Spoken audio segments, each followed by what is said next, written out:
Barrister Kaiser কামালকে আগামী দিনের নেতৃত্ব দেওয়ার তৌফিক দান করেন। ইয়া আল্লাহ।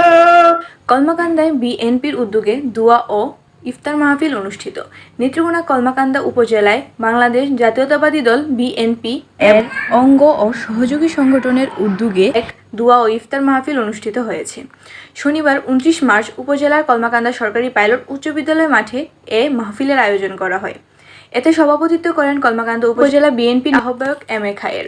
অনুষ্ঠানে দেশনেত্রী বেগম খালেদা জিয়ার সুস্থতা, বিএনপির ভারপ্রাপ্ত চেয়ারম্যান তারেক রহমান, আইন বিষয়ক সম্পাদক ব্যারিস্টার কায়সার কামাল সহ দেশ ও জাতির কল্যাণ এবং 24 শহীদের বিদেহী আত্মার মাগফেরাত কামনা করে বিশেষ দোয়া অনুষ্ঠিত হয়। ব্যারিস্টার কায়সার কামালকে আগামী দিনের নেতৃত্ব দেওয়ার তৌফিক দান করেন। ইয়া আল্লাহ। আমাদের এই দুই উপজেলার একজন এমপি হিসেবে নির্বাচিত করে আপনি আমাদের সারা বাংলাদেশের নেতৃত্ব দেওয়ার জন্য তাকে আপনি তৌফিক দান করিয়েন। ইয়া আল্লাহ। আমরা যারা উপস্থিত হয়েছি সকলকে আপনি কবুল করিয়া নিন। ইয়া আল্লাহ। মামুন, তিনি আজকের এই দিনের আয়োজন যার জন্য আমাদের নেতা শহীদ রাষ্ট্রপতি জিয়াউর রহমানকে আপনি জান্নাত দান করিয়া দেন।